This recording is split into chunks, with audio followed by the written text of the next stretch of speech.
Gloria al nombre del Señor. Qué lindo, nos hacía falta, hermanos, nos hacía falta. Hermano Hugo, nos hacía falta este tiempo de adoración. Nos hacía falta sentir juntos esa gracia del Señor y cantarle con todo nuestro corazón al Señor. Y sé que los que nos están escuchando ahí en su hogar también se han gozado con estas alabanzas. Y ahora les animo a que nos gocemos con la palabra del Señor. No leeré una vez más el capítulo porque lo leímos al principio y lo hemos cantado también, una buena parte de él. Pero quiero iniciar diciendo que este salmo posiblemente fue compuesto después del cautiverio babilónico. Es bueno hacer un poquito de historia para que nos reencontremos con el pasaje. Después de la muerte de Salomón, el pueblo de Israel tuvo una crisis severa y fue una crisis política y económica. Después se convirtió en una crisis espiritual. Pero recordemos que Roboam, el hijo de Salomón, quiso aumentar los impuestos. Los ancianos le dijeron que no lo hiciera porque los impuestos que Salomón había puesto eran demasiado altos y el pueblo estaba cansado de ello. Pero Roboam no le hizo caso a los ancianos, sino que se rodeó de muchos jóvenes, seguramente de su infancia, que vieron la oportunidad de tener más recursos y le dijeron: no le hagas caso, aumentalos. Y vino Roboam y le dijo: si mi padre puso el meñique sobre sus lomos, yo pondré el pulgar. A raíz de eso el pueblo se divide en el reino del norte 10 tribus y en el reino del sur 2 tribus. El reino del norte, que se llamó Israel, y el reino del sur, que se llamó Judá. En el año 722 antes de Cristo, el reino del norte cayó en manos de los asirios y destruyeron el reino y llevaron cautivos a muchos y los dispersaron por diferentes lugares. Nunca el reino del norte volvió a florecer, jamás. El reino del sur cayó en el año 526, aproximadamente 586 antes de Cristo, por los babilonios. Vino Nabucodonosor y destruyó al pueblo y se llevó cautivos y destruyó el templo y se llevó los artefactos del templo, los vasos de oro, las copas, todo. Destruyó totalmente, se llevó a muchos cautivos para Babilonia. Y empezaron a tener una situación bien complicada, bien difícil. Un remanente que se quedó en Judá, que se quedó en el reino del sur, era la gente de muy escasos recursos, la gente más pobre del pueblo, que se quedó sufriendo situaciones bien complicadas, situaciones muy adversas. Ese fue el contexto que estaba en eso. Y algo que ya había sido profetizado por el profeta Jeremías. En el capítulo 25, en el capítulo 29, podemos leer bien específicamente algunos puntos de ello. Y eso hizo que el pueblo tuviera que ser llevado cautivo. Y por eso el pasaje habla del cautiverio, cuando el Señor nos haga volver de la cautividad. El pueblo estaba sufriendo, porque imagínense, después del pueblo tan floreciente en tiempos de Salomón, ahora están sufriendo cautiverio. Eso está pasando con el pueblo y muchos desean volver. Empiezan a volver con Nehemías, con Esdras primero, luego Nehemías, y empezaron a volver a reconstruir en la ciudad.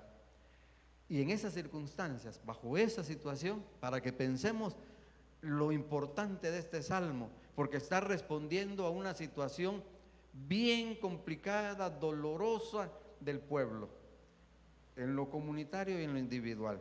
Por eso empieza diciendo: cuando el Señor hiciere volver la cautividad de Sión, seremos como los que sueñan.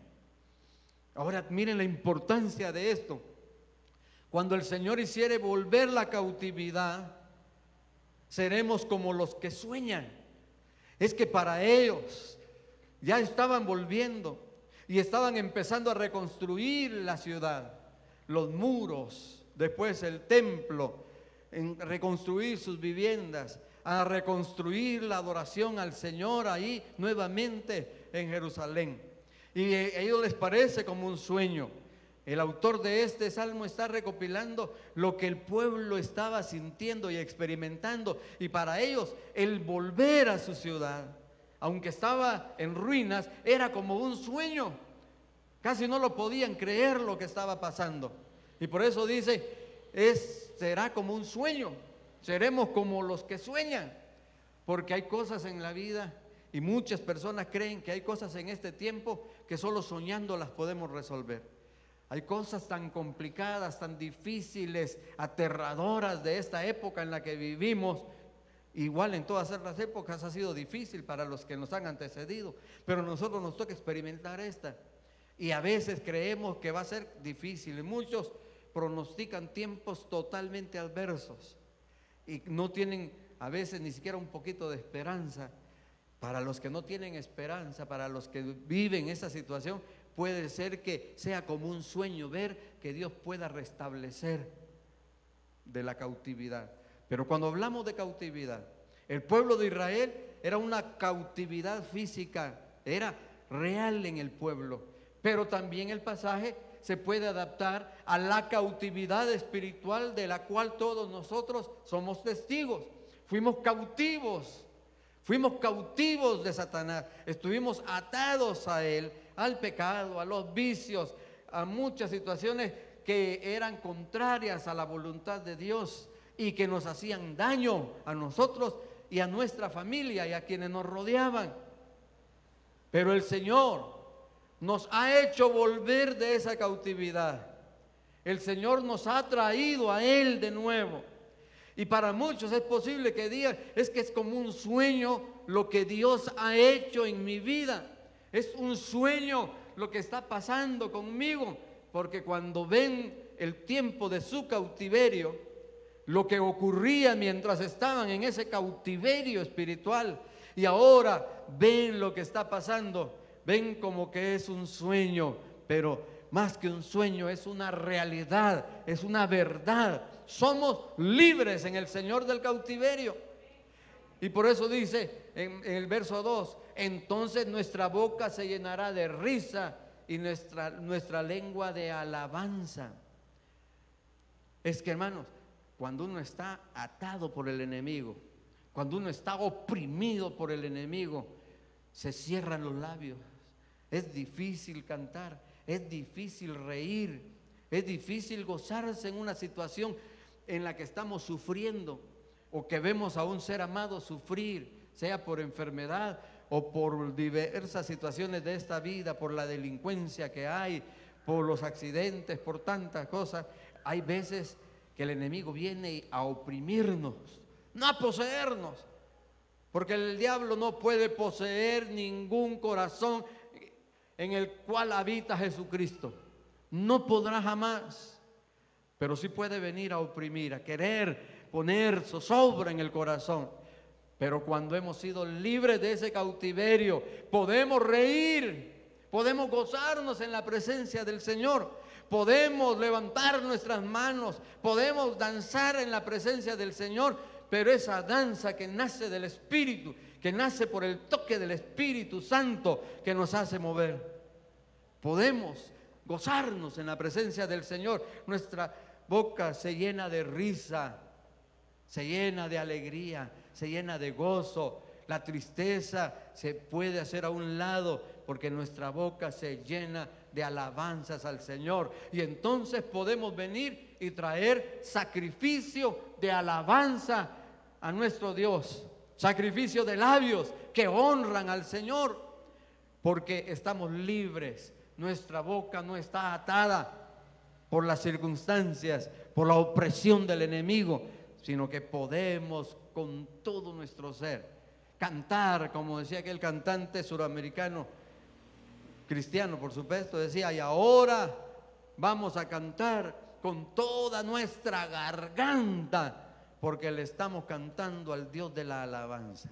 Entonces podemos abrir nuestros labios con júbilo, y aunque hoy por la mascarilla no se vea esa sonrisa y no se vea esos labios alabando al Señor, podemos sentir y podemos saber que lo estamos haciendo. Por lo menos en la risa podemos saber cuando estamos contentos, ¿verdad? porque ya las patitas de gallo o el gallinero se nota cuando estamos sonriendo. Eso sí lo podemos ver. Estamos contentos, estamos felices y podemos alabar a Dios. Por eso hace un momentito cuando cantamos al Señor lo hicimos con libertad, porque sabemos a qué sale esa alabanza, porque hemos sido libres de nuestro cautiverio y el Señor nos ha vuelto, nos ha traído a su redil. Éramos ovejas perdidas, éramos ovejas que estábamos sin pastor, pero el Señor, el pastor de pastores, el Señor Jesucristo, nos trajo de nuevo a su redil. Y entonces dirán entre las naciones: grandes cosas ha hecho Jehová con estos. Y entonces las naciones iban a poder decir de Israel: grandes cosas ha hecho Jehová con ellos, como las que hizo cuando fueron por el desierto. Grandes cosas hizo Jehová con ellos en el desierto. Y los pueblos vecinos, los amorreos y los pueblos, todos los que estaban allá alrededor de la tierra que ellos iban a poseer, ya sentían un temor, porque entre ellos comentaban: su Dios está con ellos y los ha librado de grandes cosas. Y a gente, los pueblos hablaban de cómo Dios los había hecho pasar por el mar en seco, y cómo derramó sobre ellos maná en el desierto, y cómo Dios les dio codornices en el desierto, hizo brotar agua en el desierto. Y los pueblos decían, pero después de ese cautiverio, cuando empezaron a volver y a reconstruir sus muros, en menos de 2 meses los muros habían sido reconstruidos con Nehemías. Con una mano tenían la mezcla y tenían los ladrillos, y con la otra la espada para defenderse. Y entonces se recordarán cuando Sanmanac y estos vinieron a molestar y a burlarse de ellos, que no iban a poder reconstruir los muros. Y Nehemías se puso de pie y le dijo: ustedes no tienen arte ni parte en este negocio. No, el Dios de los cielos nos prosperará y nosotros nos levantaremos y edificaremos. Y edificaron, y los pueblos miraban y decían: grandes cosas Jehová está haciendo con ellos. Y lo mismo pasa ahora con los hijos del Señor, con los que hemos creído en Jesucristo, que hemos sido lavados en la sangre del Cordero de Dios, que nos ha hecho libres del cautiverio, del pecado y de la muerte. También muchos pueden decir: miren lo que Dios ha hecho con esta persona, miren lo que Dios ha hecho con Victalí, miren lo que Dios ha hecho con Alfonso, miren lo que Dios ha hecho con Roderico, miren lo que Dios ha hecho.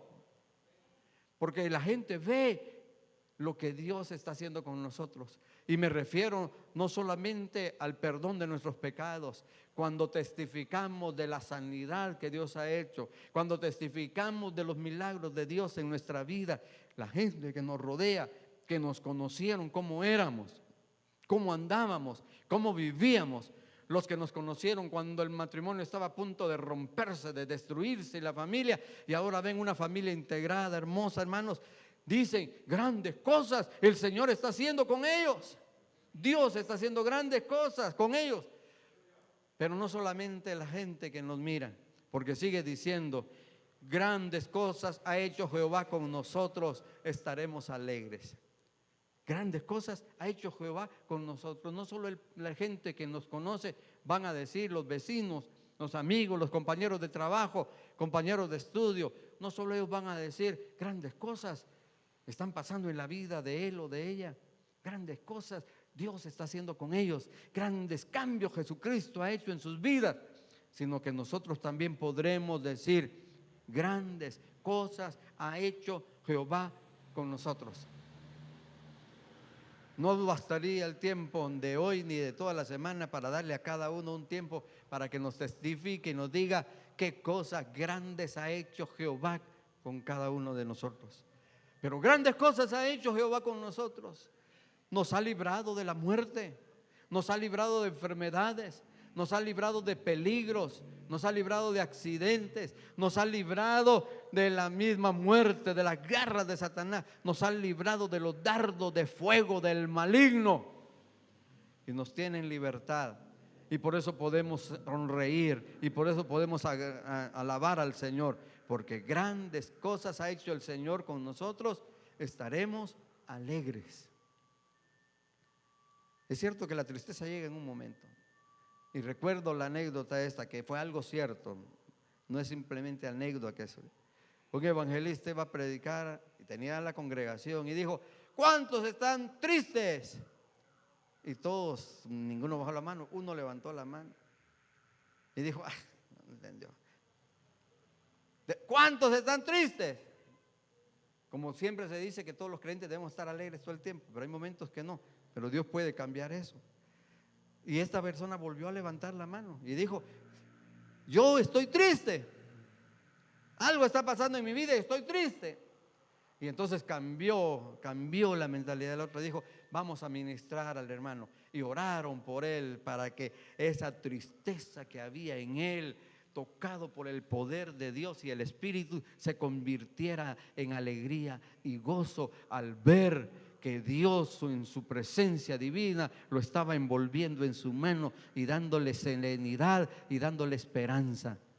Es cierto que en algún momento de nuestra vida pasamos por tristezas.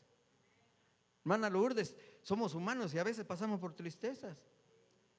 Pero hermanos, cuando el Señor nos hace libre de esa tristeza, cuando el Señor nos llena de esperanza, cuando el Señor nos dice que todo lo podemos en Él, entonces esa tristeza se convierte en gozo y alegría para adorar a nuestro Dios. Es por eso que hasta en los velorios cantamos, ¿verdad? Y cantamos con alegría. ¿Por qué? Porque nuestra tristeza se convierte en alegría, en gozo del Señor. Luego sigue diciendo: haz volver nuestra cautividad, oh Jehová, como los arroyos del Negev. Y oigan, esto es bien importante. Esa parte donde están los arroyos del Negev de Israel es una parte un desierto que es inhabitable en algunos momentos. Pero cuando llueve, cuando viene la lluvia fuerte, esos arroyos se convierten en unos ríos tremendos que humedecen la tierra y florecen plantas, florecen hierbas, hacen florecer esa parte de ese lugar desierto. ¿Qué es lo que quiere decir aquí el salmista? ¿Qué es lo que quiere decir? Que cuando volvamos de la cautividad, nuestra vida será como esos arroyos, será fructífera, florecerá. Nuestra vida florece en Cristo Jesús. La vida del pueblo que adora al Señor florece en las manos de Dios, porque de la gracia de Dios, Jesucristo lo dijo: el que en mí cree, de su interior correrán ríos de agua viva, ríos de agua viva. No canalitos de aguas vivas, no arroyitos, ríos de agua viva. Si el Señor nos ha hecho libre de nuestro ser, fluye. No solamente tenemos para nosotros, sino que fluyen ríos de agua viva. Y eso hace que nuestra vida florezca. Y eso es lo que hace que un cristiano se vea diferente ante las personas. Esa es la diferencia. Hay diferencia entre un verdadero creyente. Las personas dicen: usted es creyente, ¿verdad? O dicen: algo pasa con esta persona. ¿Por qué es tan diferente a los demás? Hay algo en su vida, hay algo que hay en esta persona que nos llama la atención. Pero aunque hay gente que odia a los cristianos, pero mucha gente, aun cuando odia, no dejan de decir: algo pasó en la vida de este, algo ocurrió. Había gente que no creían, yo les conté en una ocasión, incluso dijeron que yo no iba a servir para nada. Este no va a pasar de sope a gavilán, no sirve para nada. Y tal vez yo me lo estaba creyendo, aunque no lo había oído directamente. Pero en ese tiempo yo andaba más perdido que el hijo de la Llorona. Entonces yo creo que por mí lloraba la Llorona. Andaba perdido. Andábamos perdidos, hermano Maco. Estábamos perdidos. y nuestra actitud era terrible. 14 años, y mi papá me dice: respetad las normas de la casa y dejad de saltarte las láminas de los vecinos para entrar a la casa porque ya estaba cerrada, o mirás qué hacer. Y como uno de adolescente se cree a hombre, aunque es un niño, le dije: pues yo me voy. Y mi mamá le dijo: ¿cómo lo vas a dejar de ir? Y mi papá dijo: déjalo que vaya y que pruebe. Así que me salí de los 14 años a vivir solo, a pasar momentos de toda naturaleza, porque tenía libertad para tomar licor cuando yo quisiera, para emborracharme cuando yo quisiera, para desvelarme cuando yo quisiera, para ir a ver las películas pornográficas, aunque había que darle unos lenes a los que vendían las entradas para que nos dejaran entrar porque éramos menores, y un montón de barbaridades. Pero a los 17 años y medio, el Señor me llamó a su presencia. El Señor me sacó de ese lugar y mi vida empezó a cambiar, mi vida empezó a transformarse, mi vida empezó a ser diferente. Empecé a ver las cosas diferentes. Tenía un grupo de amigos con los que nos reuníamos y tomábamos, y al principio me pusieron un apodo. No les voy a decir cuál era, pero tenía que ver con seguir al Señor. Y cuando yo me acercaba, ellos se burlaban y todo, cuando yo venía de la iglesia. Pero poco a poco fueron viendo que era cierto y se dieron cuenta que el cambio que Dios había hecho en mi vida. Y entonces, hermano Rodrigo, fíjese que cuando me miraban que yo iba pasando por ellos, se detenían, apagaban su cigarro y decían: ahí viene el testigo, muchachos, ahí viene y dejaban de fumar, ponían su cerveza a un lado y decían: platicanos, hablarnos. Y platicaba con ellos y me decían: vos no tomás, pero te invitamos a una Coca-Cola y te quedas con nosotros un rato. Y platicaba con ellos. A 17 de ellos los llevé, no yo, el Señor, perdón, esa cosa de decir yo, ¿verdad? El Señor los llevó y fuimos a la iglesia. Varios de ellos se convirtieron, otros no aguantaron y se retiraron. Pero hermanos, vieron que no estaba jugando, vieron el cambio que Dios hizo en mi vida y fue un testimonio para que ellos pudieran ver que Dios puede transformar la vida de las personas. Bendito es el nombre del Señor. Dios cambia y ve lo que ha hecho en nuestra vida y podemos decirlo: grandes cosas ha hecho el Señor. Hermanos, el Señor me levantó y me ha llevado a lugares que yo jamás iba a pensar que iba a ir. Pero eso no es lo importante es que me ha llevado a predicar su palabra, que hemos testificado, que hemos dado la gloria al Señor con nuestra vida. Mi vida cambió cuando vine al Señor, porque ahora todo lo puedo en Cristo que me fortalece. Y usted todo lo puede en Cristo que le fortalece. Todo puede en Cristo que le fortalece. Hay cambios en la vida. Y luego dice: los que sembraron con lágrimas, con regocijo segarán. Y aquí viene una cosa bien interesante. Cuando volvieron, aquellas tierras estaban bien complicadas, estaban desiertas, estaban llenas de rocas, estaban áridas, pero empezaron a sembrar y empezó a florecer y empezaron a tener el fruto para comer del fruto de su tierra, ya no en un cautiverio. Pero volviendo a nosotros, cuando venimos al Señor, usted y yo hemos sido un testimonio vivo de Cristo y hemos sido testigos con nuestros labios o con nuestra conducta, y la gente ha visto y hemos sembrado. Y déjeme decirle, es posible que muchos de ustedes lloren cuando están sembrando la palabra del Señor, cuando están hablándole a otro de Cristo. Lloran cuando están hablándole a un ser amado, a sus hijos, a sus abuelos, a sus nietos, a sus padres, a sus hijos, a los tíos, a los amigos, y estos no se ve que reciban la palabra, y hay un sufrimiento cuando se da la palabra y se ve como que se está cayendo en tierra árida. Pero déjenme decirles que sembrarán con lágrimas, sembrarán con angustia, pero luego vendrán con alegría cuando vean la cosecha, el resultado del Señor. Hay veces que le hablamos a gente y no hace caso, a familiares y no entiende, y muchos padres sufren por los hijos, muchos hijos sufren por los padres que no quieren aceptar al Señor, entregarse al Señor. Mi suegro fue a predicar a Belice hace ya muchos años. Les he contado que mis suegros más de 56 iglesias fundó, 29 en Petén, Balín y otros lugares. Pero él fue a predicar allá a Belice y una persona aceptó nada más. En todo ese tiempo, una persona aceptó, pero regresó contento. Al pasar los años, hubo una convención aquí en Guatemala, un aniversario grande, y esta persona se acercó a hermano Jorge y le dice: Pastor Jorge, ¿se recuerda de mí? Y él le dice: disculpe, pero no lo recuerdo. Usted llegó a predicar a Belice. Yo acepté esa vez al Señor y ahora soy un pastor que predico la palabra del Señor, y muchas otras almas han venido a los pies de Cristo por ello. Hermanos, no dejemos de sembrar la palabra de Dios, aunque le duela, aunque sienta dolor porque no ve los resultados.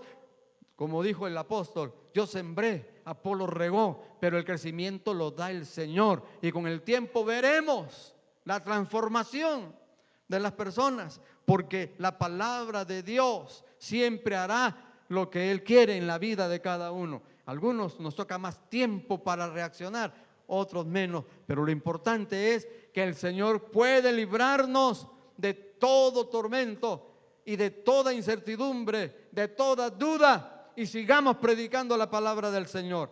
Por eso dice: irá andando y llorando el que lleva la preciosa semilla, mas volverá a venir con regocijo, trayendo sus gavillas, sus frutos.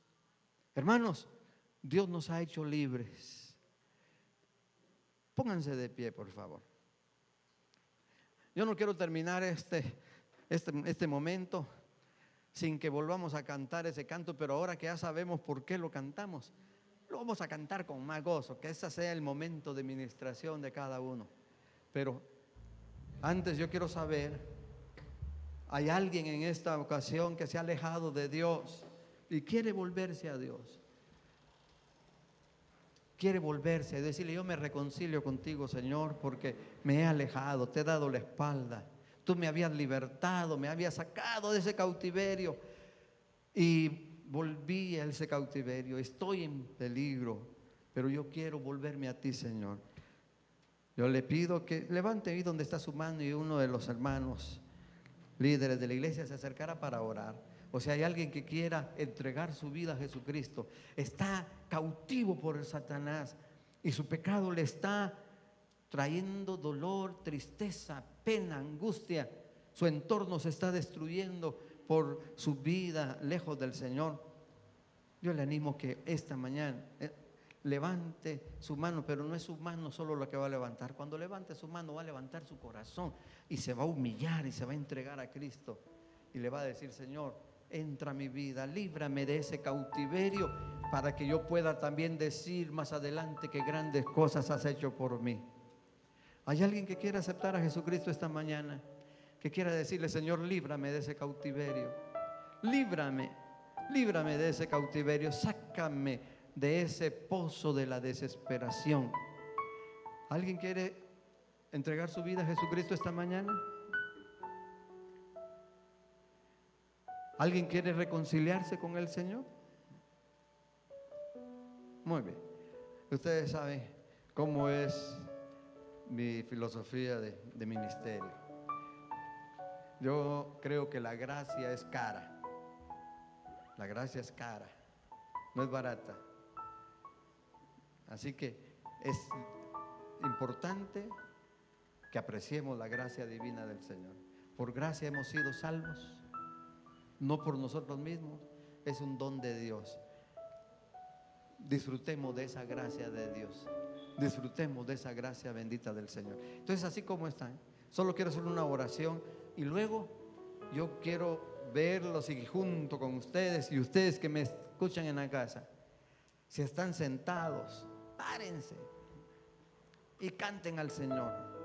Si no pueden hacerlo, ahí donde están sentados, Abran sus labios. Ahí no tienen mascarillas en su casa, así que abran sus labios. Cántenle al Señor, porque Él los ha hecho libres del pecado. Señor, muchas gracias te damos esta mañana, porque tú nos has hecho libres. Estábamos cautivos, éramos como un ave, Señor, triste en una jaula, pero tú nos diste libertad. Somos libres en ti. Gracias por la libertad preciosa que nos has dado. Gracias por cada uno de tus hijos, de tus hijas, de los niños, de las niñas, los jóvenes, las señoritas, los adolescentes, los adultos mayores que esta mañana hemos escuchado y participado de este servicio. Que tu gracia sea sobre cada uno, mi Señor bendito. Te lo ruego en el precioso nombre de Jesús. Te ruego que hagas libres de enfermedad a los que están sufriendo de ella, quedan libres de las deudas, Señor, que muchos tienen. Ayuda, abre el camino, abre las puertas, sabiduría y los ingresos necesarios para que puedan salir de sus deudas y testificar que tú has sido bueno y libre. De los que tienen problemas familiares, problemas emocionales, hazlos libres. Los corazones quebrantados sean libres en el nombre de Jesús. Haz libres a los cautivos. Dale vista a los ciegos. Por favor, Señor bendito, el que tiene oídos, que oiga lo que el Espíritu dice a la iglesia. Amén. Amén. Así de pie como están. ¿Se animan a cantar con gozo ese canto una vez más? ¿De verdad? Ahora sabemos por qué debemos cantarlo. Y si sabemos que somos libres, que Él nos ha hecho libres, que se llene nuestra boca de risa, que se llene nuestros labios de alabanza.